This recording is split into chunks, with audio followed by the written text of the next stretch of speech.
Hi friends. स्वागत है आपका हमारे चैनल एजुकेशन लाइब्रेरी में। आज हम लोग बात करने वाले हैं पादप हार्मोन के बारे में। तो हार्मोन एक विशेष कार्बनिक यौगिक है जो पौधे के विकास में भाग लेता है। किस में भाग लेता है? तो ये पौधे के विकास में भाग लेता है। पौधों में पाए जाने वाले कुछ प्रमुख हार्मोन इस प्रकार से हैं, आइए हम देखते हैं। तो पहला ऑक्जीन हार्मोन है। इस हार्मोन की खोज 1880 ईस्वी में हुई थी और किन्होंने किया था? तो डार्विन महोदय ने किया था इस हार्मोन की खोज। इस हार्मोन के कुछ प्रमुख कार्य इस प्रकार से हैं, आइए देखते हैं कौन कौन से कार्य करता है। तो ऑक्सीजन हार्मोन के कारण ही पौधे में क्या होती है? शीर्ष की प्रमुखता बनी रहती है।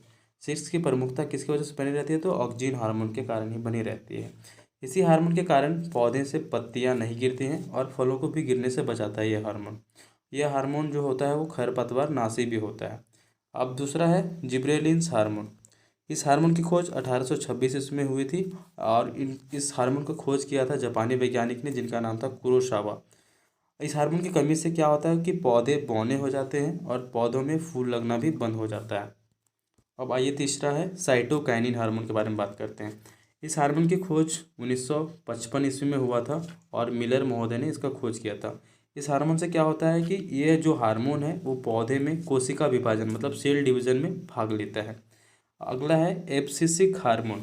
इस हार्मोन की खोज 1965 ईस्वी में बियरिंग महोदय ने किया था। इस हार्मोन की कमी से क्या होता है कि जो पौधे होते हैं बौने हो जाते हैं। अगर ये हार्मोन पर्याप्त मात्रा में मिले तो क्या होता है? पौधे की वृद्धि में भी सहायक होता है ये। अगला है एथिलीन हार्मोन। तो इस हार्मोन की खोज 1962 ईस्वी में बर्ग महोदय ने किया था और इस हार्मोन से क्या होता है कि फलों को पकाने वाला हार्मोन है ये। इस हार्मोन की वजह से फल पकते हैं। आइए बात करते हैं पादप गतियाँ के बारे में। तो पौधे में गति भी होती है। पौधे में क्या होती है? गति होती है। अपनी स्थिति के कारण यह पौधा जो है अपने दिशा में परिवर्तन भी करते हैं। पौधे में गति किसके कारण होता है? तो गुरुत्व के कारण होता है। इसीलिए पौधे का जो तना होता है जमीन के विपरीत दिशा में होता है, जबकि जो पौधे का जड़ होता है वो जमीन के अंदर जाता है। पौधे का तना कहाँ जाता है? तो जमीन के विपरीत दिशा में जाता है। इसी प्रकार जो है प्रकाश के प्रभाव से भी पौधे की जो जड़ें हैं प्रकाश के विपरीत तथा तना जो है प्रकाश की दिशा में वृद्धि करता है। पौधे में गतियाँ मुख्यतः दो प्रकार से होती हैं। पहला जो है प्रकाशानुकुंचनी, दूसरा कंपनानुकुंचनी। अब प्रकाशानुकुंचनी किसे बोलते हैं? तो इसके अंतर्गत क्या होता है? पौधे हमेशा प्रकाश की दिशा की ओर ही बढ़ते हैं। जैसे प्रकाश अगर पूरब में है तो जो पौधे हैं पूरब दिशा की ओर बढ़ेंगे और सूर्य के प्रकाश के अनुसार अपना दिशा भी बदलते हैं पौधे। जैसे कि आप देख सकते हैं सूर्यमुखी का पौधा, देखिएगा सुबह जब सूर्यमुखी का पौधा खिलता है तो वो पूरब की दिशा की ओर रहता है, लेकिन जैसे शाम होगा तो वो पश्चिम की दिशा की ओर आएगा। तो अगला है कंपन नुकुचनी। इसके अंतर्गत क्या होता है कि वैसे पौधे आते हैं जो स्पर्श से संकुचित हो जाते हैं, मतलब उसको छुइएगा तो वो मुरझा जाएगा। जैसे छुई मुई का पौधा, इसको बोलते हैं लाजवंती का पौधा।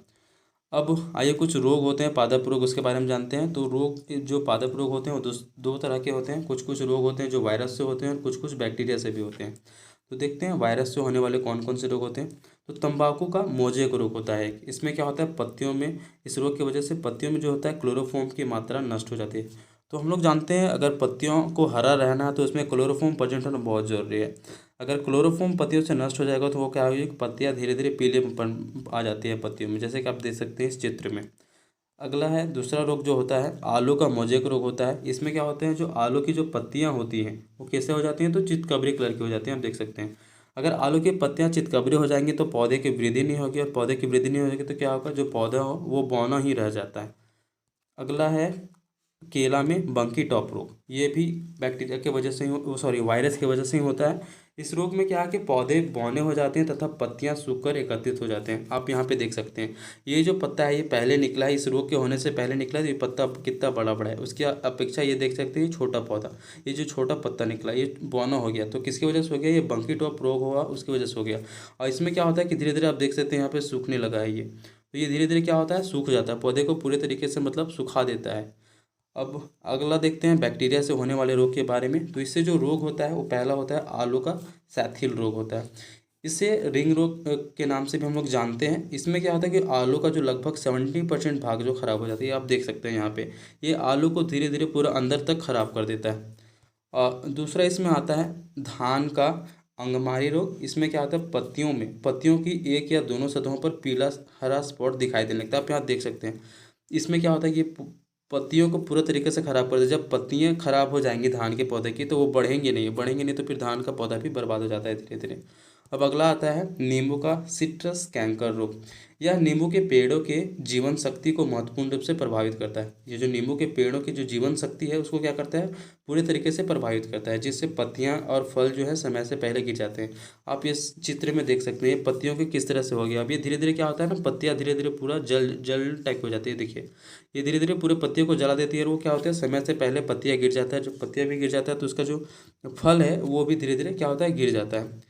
अब आता है गेहूं का टुंडू रोग। इस रोग में क्या होता है, पत्तियों के नीचे का भाग जो होता है वो पूरी तरीके से मुरझा जाता है। अब देख सकते हैं यहाँ पे ये क्या है, इसका जो भाग है पूरी तरीके से मुरझा के एकत्रित हो गया है। देखिए धीरे धीरे इसका जो गेहूं का जो फल निकलता है उसको भी पूरा बर्बाद कर रहा है। इसी तरीके से पूरा गेहूं का फसल को क्या करता है, जो टुंडू रोग होता है वो गेहूं के फसल को बर्बाद कर देता है और उसके वृद्धि में भी रोक करता है। Thank you.